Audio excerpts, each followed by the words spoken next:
Olá, irmãos, graça e paz! Hoje, mais uma vez, eu estou de volta aqui no canal. Não teremos nenhuma tradução, nenhuma dublagem.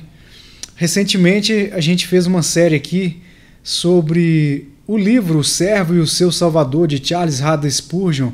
E quando eu terminei aquela minissérie, algumas pessoas me mandaram mensagem: Diego, que dia que vai ter continuação? Que dia que você vai gravar mais vídeos? Eu não gosto muito de gravar, prefiro que o Senhor use a minha voz para dar voz àqueles que já morreram ou àqueles que falam outra língua, para todos aqueles que ouvem o idioma português. Todavia, nesta última semana eu estava fazendo meu devocional, orando, me consagrando, e durante o devocional, não estava nem lembrando desse tema aqui, o Senhor me conduziu através do Catecismo de Westminster, o Catecismo Maior de Westminster. Ele me conduziu até os 10 mandamentos, e acabou que fluiu dali do Catecismo Maior de Westminster. Eu já fui para a Confissão Batista também, de 1689, aí da Batista eu já fui para a minha Bíblia de Estudos de Genebra, e obviamente na Palavra de Deus as coisas foram fluindo. E hoje quero falar sobre a introdução dos 10 mandamentos, ou as 10 palavras, ou o decálogo, como você preferir, ok? O texto que nós vamos estudar será Êxodo capítulo 20, obviamente, versículo 1 até o 17. Eu quero pelo menos passar até o versículo 17 nas prioridades, nas principais coisas que eu consegui extrair deste estudo, ok? Depois eu não sei se eu vou continuar, não sei quantas séries vão demorar. Eu sei que nós estamos aqui hoje para fazer uma introdução sobre os 10 mandamentos, ok? Então eu peço a paciência de todos e vamos nessa. O texto, como eu disse, será estudado, será Êxodo, capítulo 20, do versículo 1 até o 17. Hoje nós vamos ver a introdução, nós vamos começar falando sobre o prefácio. Então nós vamos ler os 2 primeiros versículos de Êxodo, capítulo 20. Acompanhe comigo.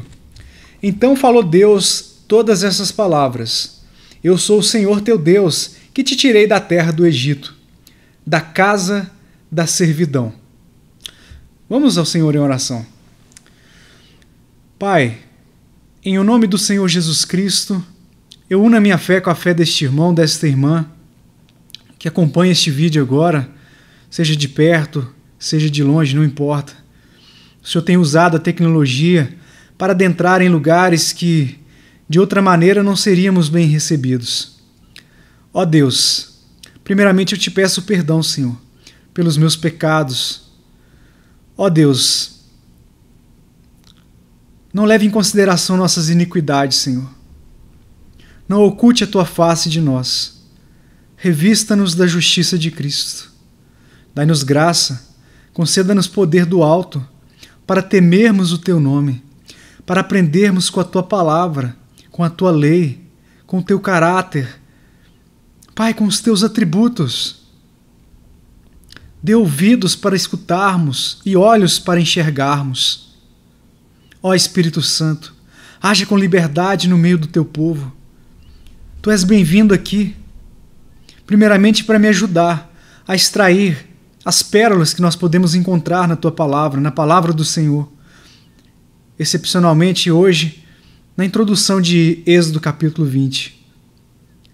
Ó Senhor, avança o teu reino, conforme-nos a tua imagem. Ajuda-nos a crescer. Queremos mais de ti, Senhor. Queremos mais do teu Filho. Pai, somos escravos de Cristo. Mas não só escravos, mas também somos amigos. Fale conosco para a tua glória, Pai. Que as pessoas não olhem para mim, mas que eles olhem e enxerguem o teu Filho. Em nome de Jesus. Amém. Bem, esse estudo, como eu já disse agora há pouco, ele vai ser baseado no Catecismo Maior de Westminster e na Confissão Batista de 1689, também na minha Bíblia de Estudos de Genebra e, obviamente, na Palavra do nosso Deus. Os 10 mandamentos, eu sempre digo, quando eu trato desse assunto com as pessoas, colegas, etc., são um marco na história da humanidade. Eles são considerados um marco até mesmo por aqueles que são incrédulos, outras religiões, pois eles vieram e fizeram uma transformação na humanidade, onde viviam todos sem lei. Não havia direção, não roubarás, não matarás. E assim, as pessoas tiveram um norte, uma direção, através dos 10 mandamentos, ok? Para não agirem como bichos irracionais, embora muitas vezes, até hoje, muitos agem desta maneira. Os 10 mandamentos, então, trouxeram civilização para o povo. Eles contêm elementos que nós também encontramos em tratados, em alianças. Eu quero dar um exemplo aqui, brevemente, do Tratado de Suzerania. Eu vou tentar explicar. Era formado por um rei poderoso ou uma nação poderosa, que no caso era chamado de suzerano. E também havia um rei ou uma nação com menos poderes, que no caso eram chamados de vassalos ou vassalo. O vassalo, ele devia serviço ao suzerano. Mas por outro lado, o suzerano, ele garantia a proteção, a segurança do vassalo. E cedia também um espaço, um pedacinho ali, para que o vassalo pudesse viver, construir sua casa, dentro da sua própria propriedade. Quero dar um exemplo rápido. Josué e os gibeonitas. Quem já conhece essa história? Os gibeonitas, eles haviam enganado Josué. Foi o seguinte, Josué e os israelitas estavam ali tomando posse da terra prometida, a terra que o Senhor prometeu para o seu povo quando os libertou lá no Egito. Depois de anos peregrinando pelo deserto, dando voltas, finalmente eles estavam ali tomando posse.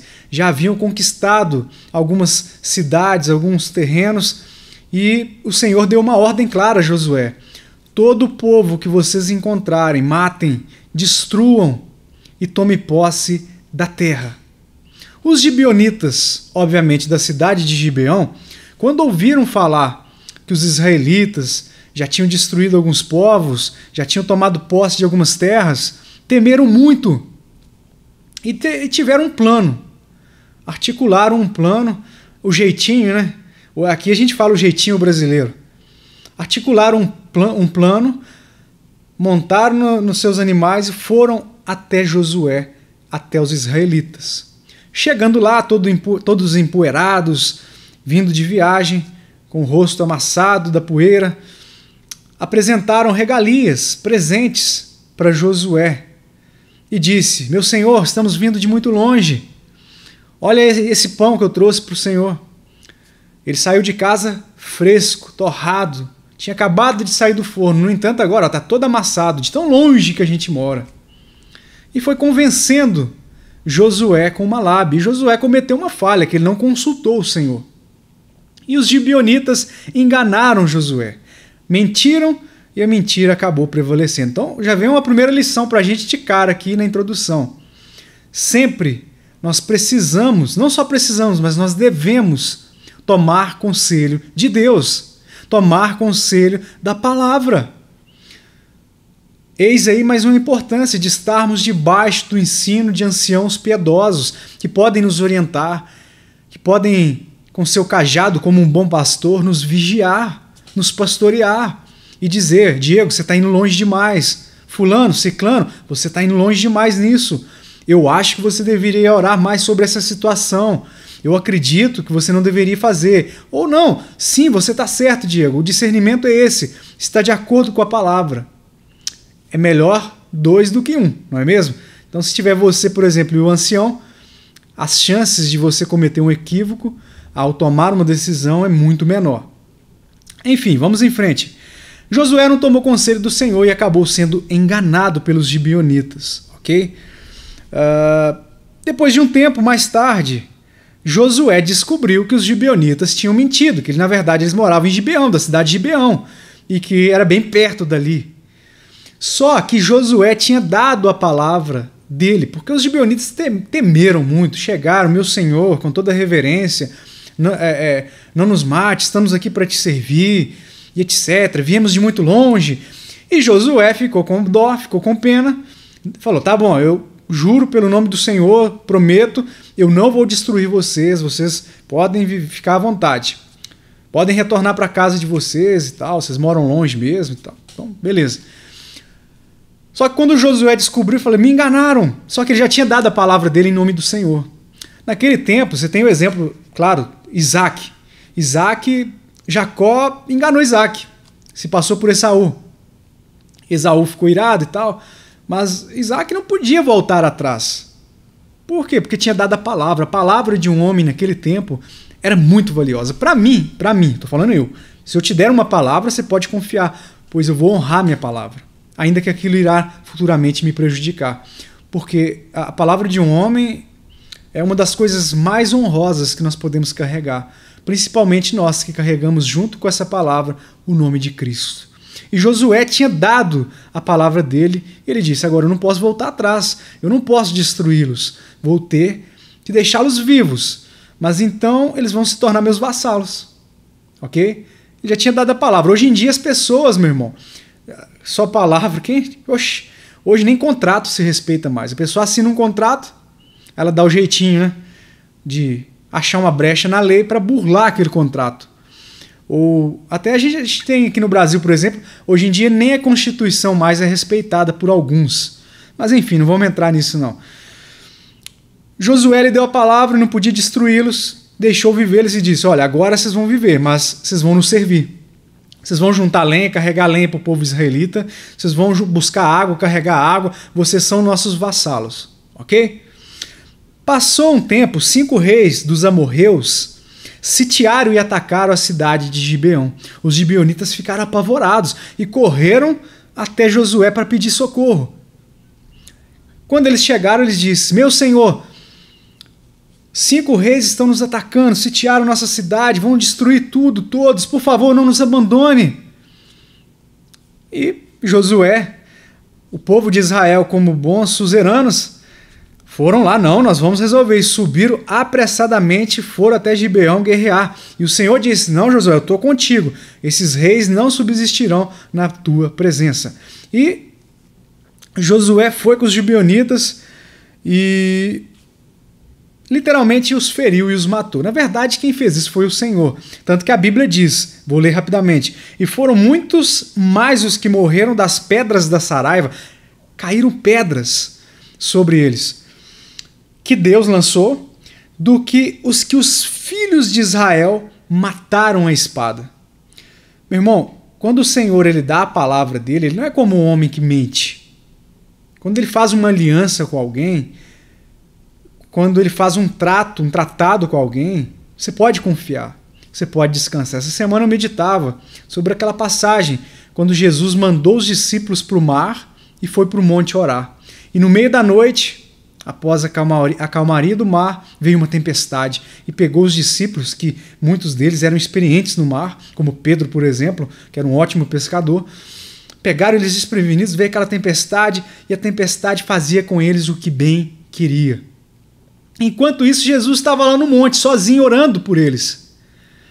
E eu dizia, meditava e falava, quando sobrevém uma tempestade contra a nossa vida, um problema, uma tribulação, uma afronta, nós podemos descansar se nós de fato nós cremos que o Senhor está intercedendo por nós, está orando por nós, já orou por nós, já intercedeu por nós. Nós podemos descansar e ter plena convicção de que nós não vamos naufragar na tribulação. Nós vivemos um momento muito tenso no mundo, em todas as esferas da sociedade. Planos sendo abortados, interrompidos, vidas sendo abortadas, interrompidas. A humanidade tem passado dias difíceis. E nós aqui no Brasil também. Portanto, é o momento de descansarmos na graça do Senhor, de repensarmos nossa vida, de confessarmos nossos pecados, de mostrarmos contrição, como o nosso Senhor orou no Getsêmani, suando gotas de sangue, com agonia, clamando, suplicando, uma oração, uma súplica por aqueles que estão perdidos e até mesmo por nós, que pecamos, blasfemamos, mentimos, invejamos, cobiçamos. E, no entanto, o Senhor renova as suas misericórdias para conosco todas as manhãs. Então é o momento de confiarmos no Senhor, de descansarmos. E se em meio a essa tribulação você titubear e se esquecer e perder a sua fé, clame como Pedro quando afundou sobre as águas. E quando Pedro começou a afundar, ele esteve mais perto de Cristo, pois ele clamou e o Senhor estendeu suas mãos misericordiosas. Portanto, o Senhor prometeu e o Senhor honrou Josué e os israelitas. E aqueles reis foram humilhados, derrotados. Portanto, nós encontramos nos 10 mandamentos uma espécie de tratado de suzerania, ok? Com um preâmbulo, no versículo 2, parte A, um prólogo histórico, na parte B do versículo 2, e depois que a gente vai ver, se Deus assim permitir, nas próximas lições, as estipulações pactuais, que vai do versículo 3 até o 17. Não é o nosso assunto, mas só um parêntese aqui, rapidamente, mas mais adiante, lá em Êxodo 25, vai anotando, eu sempre digo para as pessoas anotarem. Se você estiver assistindo uma pregação, por exemplo, do irmão Paul, sei lá, do reverendo Augusto Nicodemos, do pastor Paulo Júnior, uma lição do Paul Washer, ou até mesmo esse estudo aqui, anote. Você está lá na igreja no domingo, cultuando ao Senhor, anote cada referência, seja no rascunho do seu iPhone, do seu telefone, ou num caderno, uma agenda, anote cada referência, anote as principais citações que o pregador, o professor ensinar, pois é fundamental para você depois meditar, conferir se eu não me equivoquei no que eu estou ensinando, se aquilo está dentro do contexto, porque eu posso errar, cometer equívocos. O meu sermão não é perfeito, perfeito somente é o sermão do Senhor Jesus Cristo. Então, não é o nosso assunto, mas mais adiante em Êxodo 25, 16, versículo 16 e versículo 21, nós encontramos indícios de outro elemento dos tratados de suzerania, que havia presente naquela época, que era a provisão de Deus para a preservação do seu testemunho, como é chamado nesses versículos que eu citei, ou as tábuas de pedra da aliança do Sinai, que Deus havia feito com o povo. A palavra escrita de Deus, ela era o seu testemunho dos termos da sua aliança com o seu povo. Mas por que os 10 mandamentos? Qual a necessidade? Desde quando o povo saiu do Egito até a tomada da posse da terra prometida, muitas coisas aconteceram. Foram anos peregrinando, fugindo, dando voltas no deserto. E desde a saída do Egito, durante toda essa rota até o Sinai, é evidente, se você ler as Escrituras, a falta de preparo dos israelitas, a falta de ímpeto, de afinco deles em crer em Deus. Você vai encontrar frequentes murmurações, blasfêmias, desejando até mesmo voltar para o Egito, a terra da maldição, que eles tinham sido libertos. É como se você fosse liberto e falasse, antes Deus ter me deixado o meu pecado. Em outras palavras era isso. Murmuravam nos momentos de aflição, não confiavam no Senhor em meio à tempestade. Mas mesmo assim, Deus proveu, por exemplo, eu anotei aqui para mim não esquecer, água em Mara. Anota aí, Êxodo capítulo 15, versículos 22 a 27. Codornizes e maná no deserto de Sim, capítulo 16. E novamente água em Massá, capítulo 17, versículo 1 ao 7. Além, claro, da grande vitória contra Amaleque, no capítulo 17 também, versículos 8 ao 16. O caráter de Deus, meu irmão, o caráter do Senhor e a sua reputação perante o mundo não podem ser tratados levianamente. Quando eu professo ser cristão, estou professando que eu sou um imitador de Cristo. E um dos indícios que a lei nos traz é do caráter, dos atributos de Deus. Misericordioso, justo. Um Deus que se ira todos os dias. Paciente, longânimo, benevolente, amoroso. Então a lei ela nos traz direções para mantermos o caráter de Deus com índole perante aqueles que ainda não conhecem a Deus e até mesmo perante o nosso testemunho perante aqueles que são irmãos. Muitas das blasfêmias em nome que sobrevêm contra o nome de Deus surgem em nome de pessoas que professam serem cristãs, mas que não são, que trazem escândalos para o nome de Cristo, que estão diariamente na mídia trazendo escândalos, se envolvendo em escândalos, em coisas que o Senhor não passa nem perto, coisas que não são lícitas, dignas, não convém a um santo. Você vê lá na primeira página do jornal, do site, o nome do cristão, entre aspas, ou dos coronéis da fé que temos por aí, que professam ser cristãos, religiões que adotam o nome de Cristo, mas que trazem escândalo. Então, a lei de Deus é para nos dar um norte, uma direção, para não usarmos o nome de Deus, a imagem de Deus, de uma forma leviana, perante os incrédulos e também perante os irmãos. A mesma lei que veremos, primeiramente, foi escrita no coração do homem. Antes da lei, o homem já tinha ela escrita no coração, conforme nós fomos informados por Paulo em Romanos capítulo 12. Depois você lê versículos 14 e 15. Mas mesmo tendo a lei dentro do coração, o homem quebrou o pacto com Adão e Eva.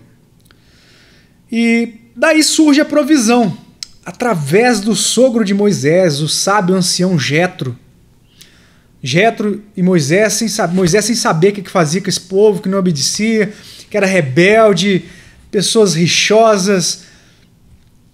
E Jetro usou sua sabedoria de um ancião e moldou o que seria o sistema judicial de Israel. Isso você encontra lá no capítulo 18 de Êxodo. Então, para que houvesse a preservação do relacionamento com Israel, para que Deus não destruísse eles logo, né? Era necessário um código de leis para organizar o povo para eles se tornarem uma nação. Deus já estava pensando lá na frente, lá depois do Sinai.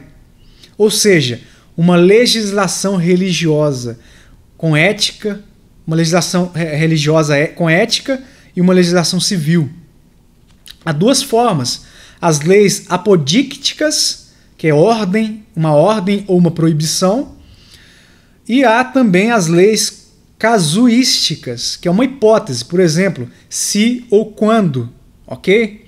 Então os 10 mandamentos são um resumo, que os 10 mandamentos que estão em Êxodo 1 a 17 são um resumo das leis de Deus, legislação religiosa, ética e civil. E as implicações religiosas, nós encontramos os 10 mandamentos de 1 a 17, e as implicações religiosas, éticas e civis também são desenvolvidas adiante, em Êxodo 20, 22 e 23, 33, ok? Ressaltando um dos objetivos, ressaltar a santidade de Deus e a santidade da vida humana. Sede santos porque eu sou santo, diz o Senhor. Mais um papel da lei, direcionar o crente, o homem de Deus, o povo de Deus, para a vontade de Deus. Sede santos porque eu sou santo. Essa é a vontade de Deus, que sejamos santos como Ele é santo. Sendo assim, o povo concorda lá atrás, em Israel, concorda em obedecer com aquilo que foi proposto pela aliança, e ela é ratificada sempre por meio de sacrifícios e da aspersão de sangue. Isso se encontra também em Êxodo 24, 1 a 11. E esses sacrifícios, essas aspersões, já apontavam para a necessidade desesperadora da humanidade de um Salvador. Já apontava para o Messias, o nosso Senhor e Salvador. Ok? Os sacrifícios era algo muito sangrento. O povo pecava a todo momento.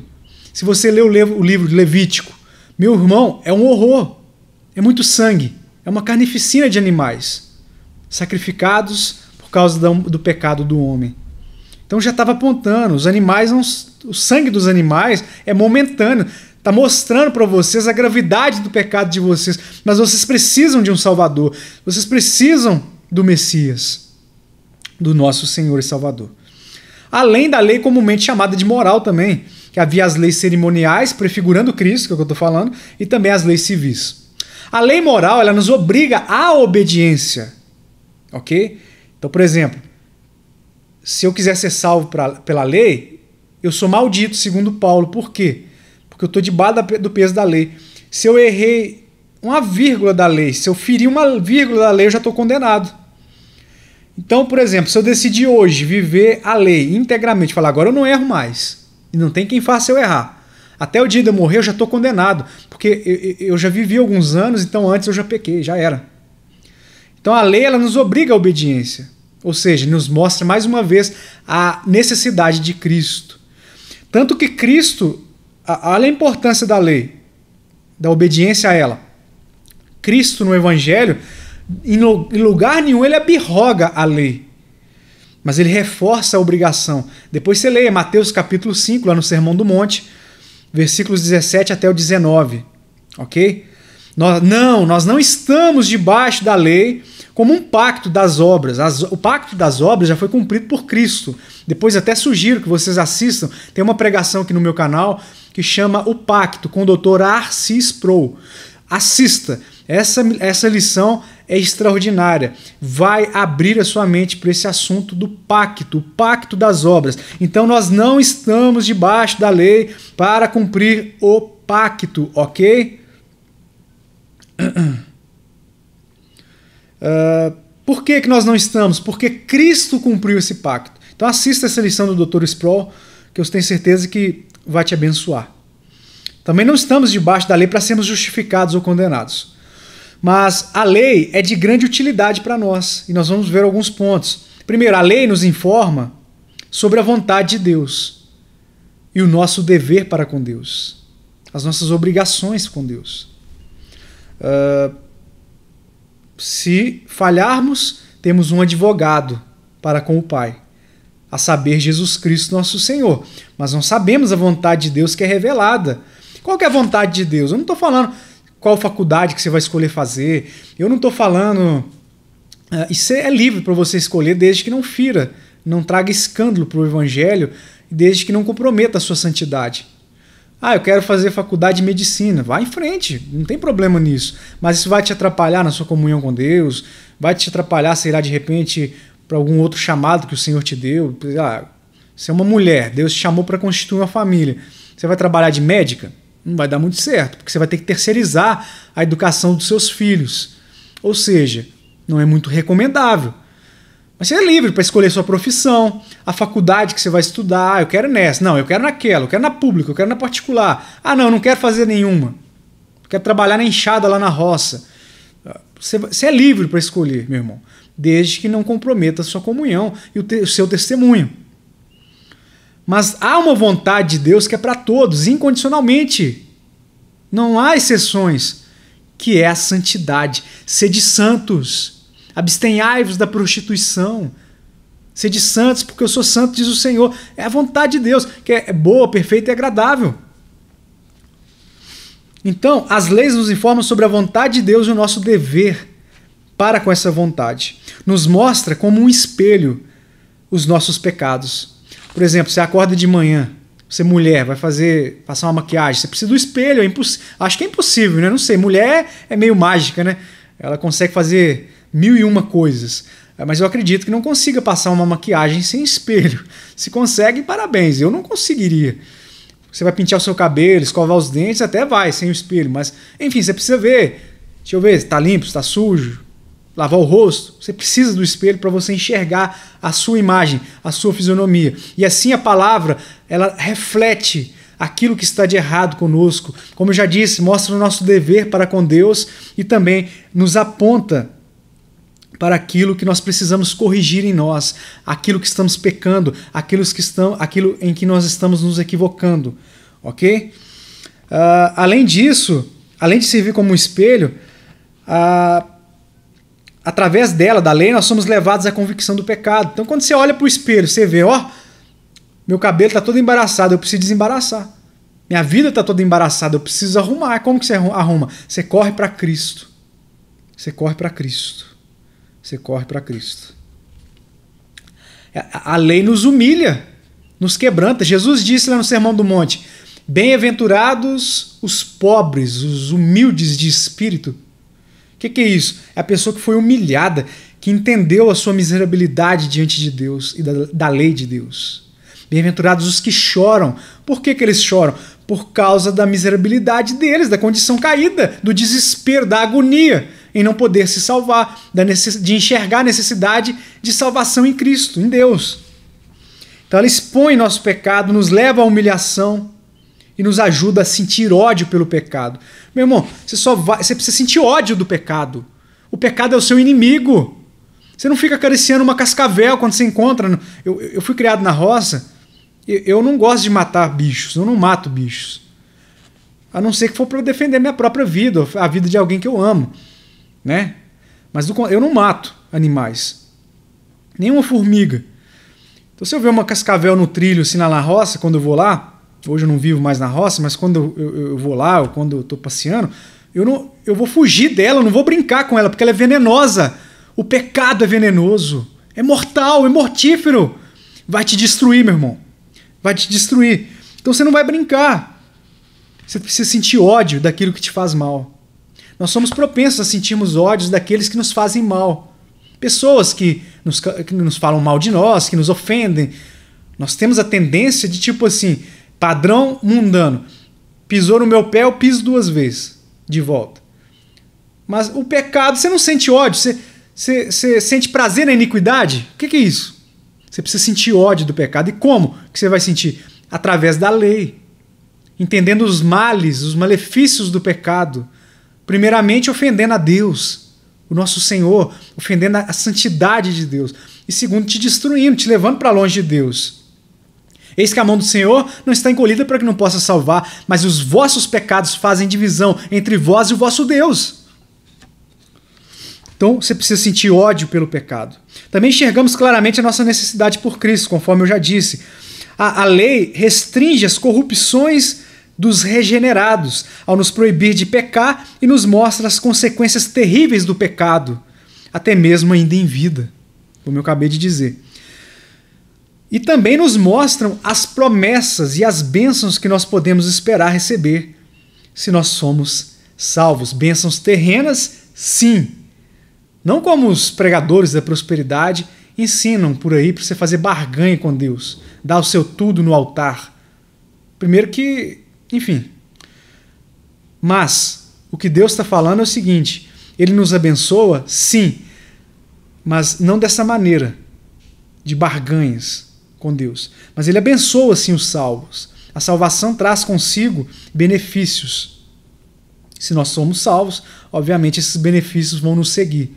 Mas muitas vezes também trará tribulações. Ainda assim, na eternidade nós temos essas promessas que nós podemos carregar no coração, como esperança de uma vida onde nós vamos passar a eternidade na presença do nosso Deus, onde a Bíblia diz que não haverá necessidade de lua nem sol, pois a glória de Deus irá iluminar todas as coisas.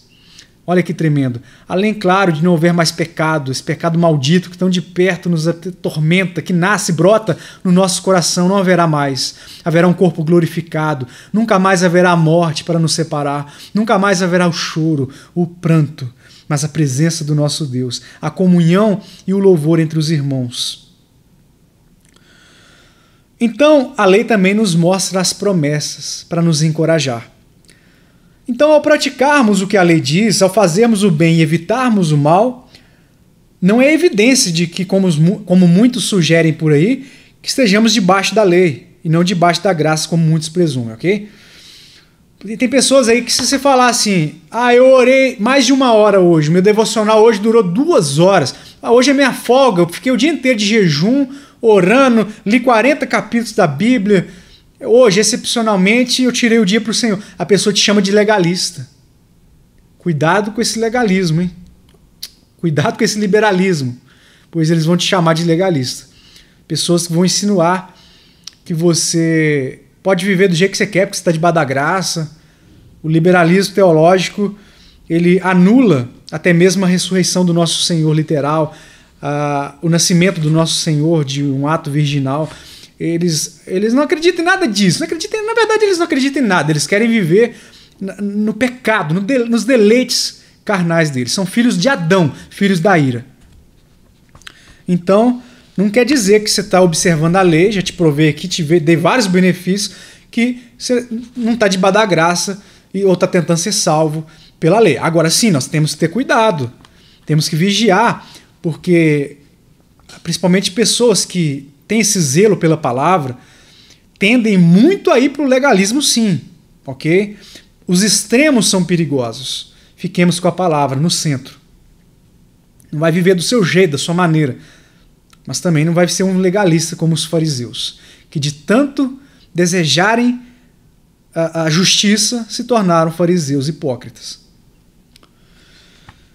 A graça do evangelho, ela está em harmonia com a lei. Falar que observar a lei, se você observa a lei, você não está debaixo da graça, você está em comunhão. A graça e a lei trabalham juntas, não tem como separar uma coisa da outra. Sim, a salvação é gratuita, tá? Quero deixar claro que tem gente que tem que desenhar, tem gente que não entende. Portanto, a graça do evangelho está em harmonia com a lei. O Espírito Santo capacita o crente em sua vontade para fazer de maneira voluntária e alegre. Não é um peso, não é um fardo. Jesus disse assim, ó: vinde a mim todos vós que estáis cansados, oprimidos, sobrecarregados, e eu vos aliviarei. Sobrecarregados de quê? Da lei do judaísmo, aquele peso, o enfado que os fariseus impunham, aquela coisa toda, o pecado. Você está cansado? Vinde a mim, é meu fardo. Aprendei de mim, que sou manso e humilde. Tomai do meu jugo, que ele é leve.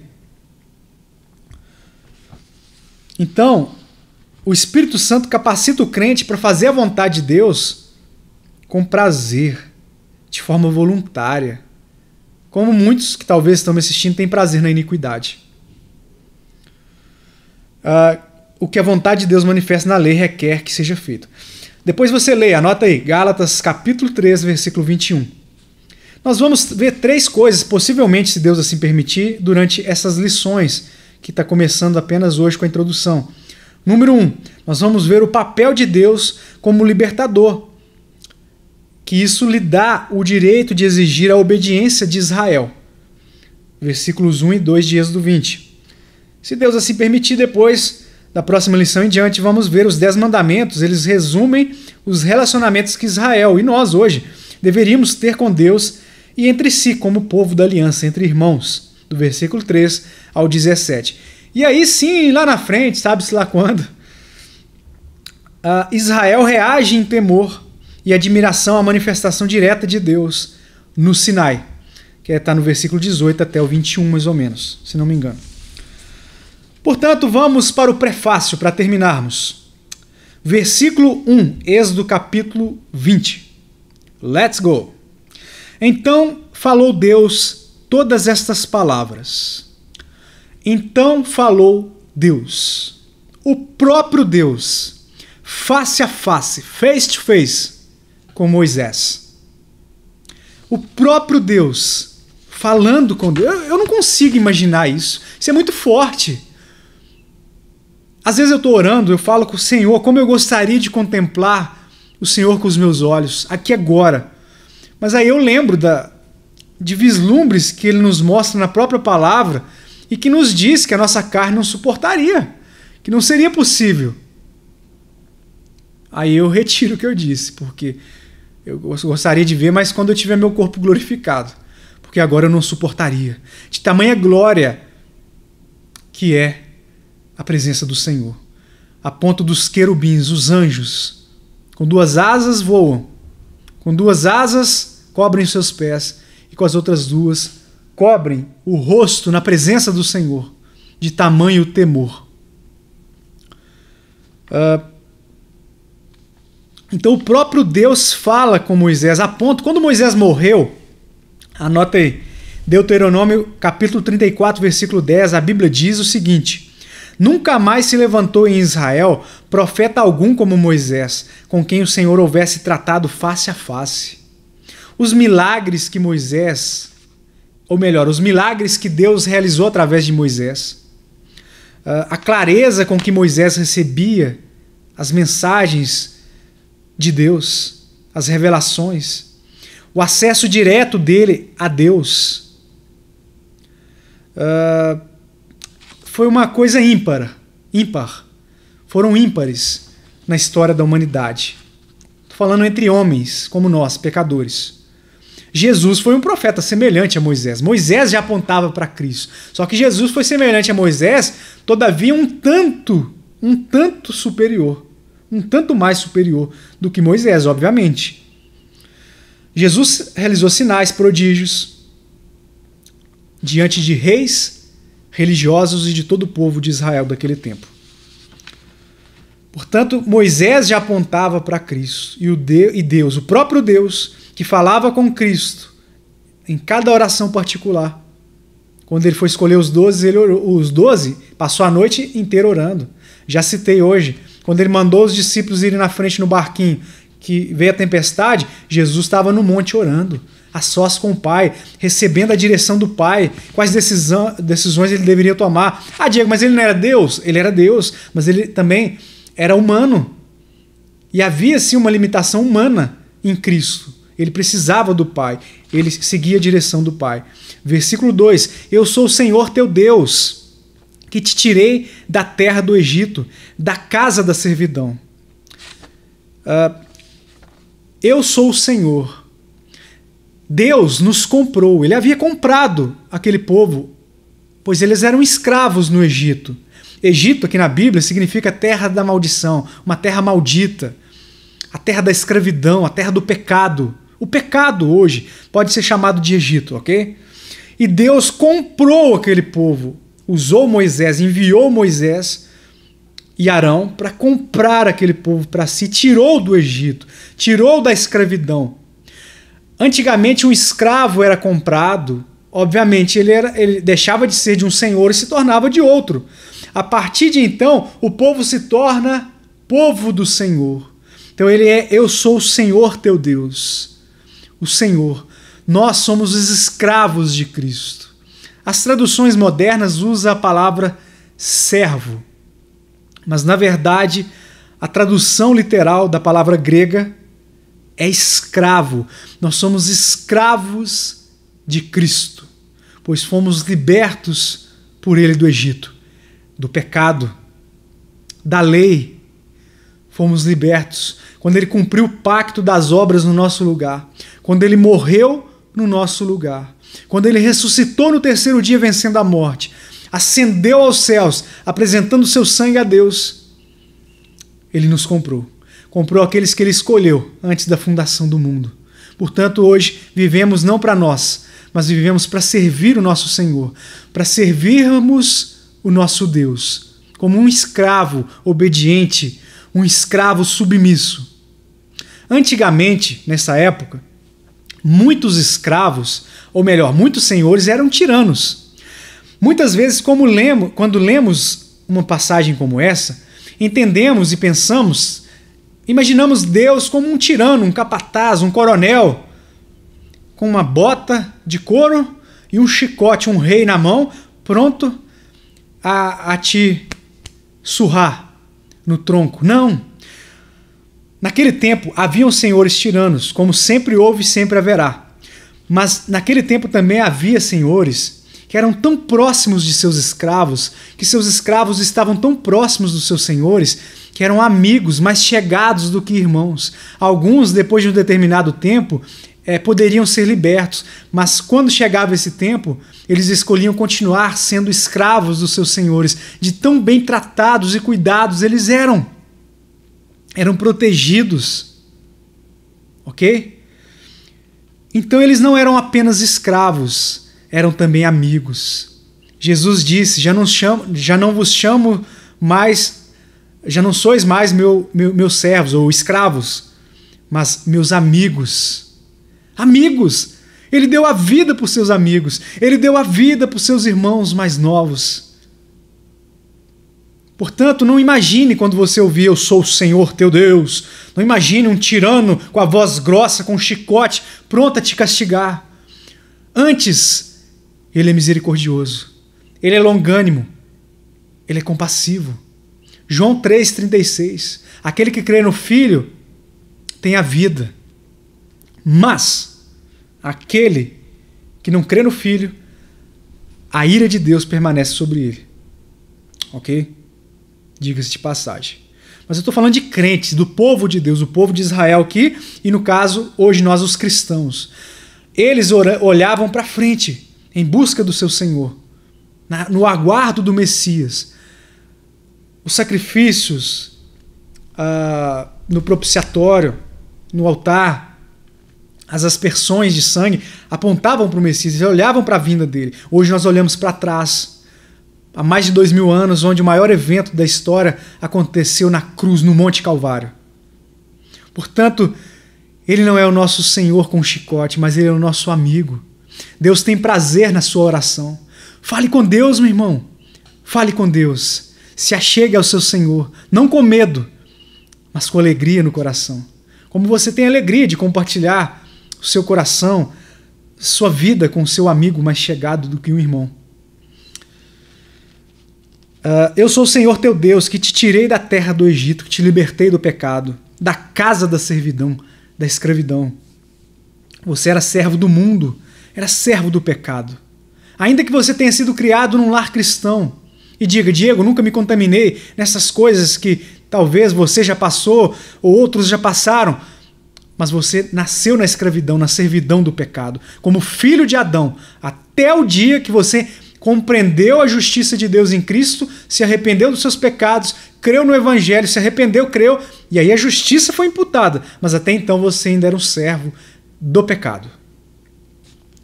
Vou ler rapidamente para a gente terminar um comentário da minha Bíblia de estudo e a gente vai terminar. Deus manifesta a sua soberania como Jeová. Jeová, Senhor, como Senhor. O eterno, o imutável. Deus, ele não muda. Ele é o mesmo ontem, hoje e será para sempre. Deus não habita no tempo como eu e você. Ele está na eternidade. Ele é todo-poderoso, existindo em si por si mesmo. Deus não precisa de mim e de você. Então, quando Deus te chama para uma missão, para um ministério, para um chamado, para você cultuá-lo, para você ter uma vida diária de devocional, de leitura da palavra, Ele não está te pedindo um favor. Pelo contrário, você não está fazendo favor para Ele. Mas é um privilégio que Ele está te cedendo, ok? É um privilégio. Por quê? Porque Deus, ele existe em si por si mesmo. Ele não precisa de mim e de você. Todavia, Ele se alegra na minha e na sua oração. Repito, fale com Deus, meu irmão. Quando você alça a sua voz em nome de Cristo, tendo livre acesso graças ao véu ter sido rasgado por Cristo, quando Ele disse, está consumado, Deus tem prazer em te ouvir. Como um amigo, Ele é seu Senhor? Sim. Você é um escravo dele? Sim. Mas Ele é seu amigo, e o amigo tem prazer em ouvir a voz do outro amigo. Ele tem prazer em falar contigo através da palavra, e Ele tem prazer que você fale com Ele, ainda que Ele já conheça os seus anseios, tudo o que passa na sua mente, no seu coração. Ele quer te ouvir, meu irmão. Fale com Deus. Mas lembre-se sempre, para que a sua natureza orgulhosa não sobressaia. Deus não precisa de mim e não precisa de você.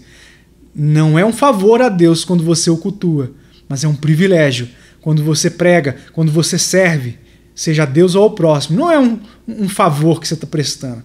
Eu sou bom, eu estou servindo o meu próximo, eu estou servindo o que está faminto, eu estou visitando o que está preso, eu estou vestindo o que está nu, eu estou servindo o meu Senhor. Veja só, super Diego, coitado de mim. É um privilégio e eu não estou fazendo favor algum, a não ser a minha obrigação. Então ele é suficiente em si, cumprindo todas as suas palavras e obras. Mais uma vez, quando a tribulação vier, lembre-se das promessas de Deus. E lembre-se que Deus não é como o homem que mente. Ok? Portanto, você não tem motivos para duvidar de Cristo e da sua obra consumada na cruz. Não se desespere. As suas palavras e obras, manifestando que é um Deus em pacto com todo o seu povo e com o Israel antigo. Deus tem uma aliança, a nova aliança conosco em Cristo. Que assim como tirou a estes da servidão do Egito, como já foi dito, assim nos libertou do cativeiro espiritual. Anota aí para você ler também na sua revisão. Lucas capítulo 1, versículo 68 até o 75, tá? Ali você vai encontrar um pouco da vontade de Deus. Portanto, é o nosso dever aceitar só a Ele por nosso Deus e guardar todos os seus mandamentos. Lembre-se, é o que eu acabei de falar, não é um favor a Deus, é um dever. Davi disse, eu não vou ofertar nada a Deus que não me custe nada. Dê o seu melhor. Dê o seu melhor. Dê sua vida. Embora ele não precise. Mas isso é um privilégio. É um privilégio concedido. É uma honra. Para mim é uma honra Deus usar minha voz para dar voz a um homem, por exemplo, como o irmão Paul, como o Dr. Arcis Sproul. Eu olho para o conhecimento desses homens, a comunhão que eles expressam ter com Deus. Eu me sinto tão pequenininho, mas mesmo assim Deus me concedeu a honra. Deus te concedeu a honra de pregar para sua família, você mãe, você pai, de disciplinar seus filhos em nome de Cristo. Você no seu trabalho, de repente, você tem lá colegas de trabalho, você trabalha numa profissão um pouco difícil, onde há muitas coisas, há muito pecado, há muitas coisas. Deus está te usando para levar luz onde não há. Há pouco tempo, alguns policiais militares comentaram aqui no meu canal, lá na comunidade, nos posts que eu faço dia sim, dia não, que eles estavam sendo usados por Deus lá dentro do batalhão deles, onde há muita corrupção, há muitas pessoas más, corruptas também, como há em qualquer lugar, em qualquer esfera da sociedade. Como há pastores, ou melhor, pessoas que se intitularam pastores corruptas, falsos teólogos, falsos médicos, professores. Há corrupção em toda a esfera da humanidade. Então você deve ser luz. E isso não é um favor, mas é um dever, é um privilégio. Vós sois a luz do mundo. Vós sois o sal da terra. Portanto, para finalizar, eu deixo mais uma referência para vocês estudarem ao longo dessa semana. 1 Pedro capítulo 1, versículos 15 ao 18. Ok? Bem, eu espero que tenha sido útil. Fui um tanto longe, não esperava demorar tanto assim. Espero que vocês tenham sido de alguma maneira edificados. E se Deus assim permitir, qualquer hora eu volto com a lição número 2 para entrarmos já no primeiro mandamento. Que Deus em Cristo os abençoe. Fique com Deus.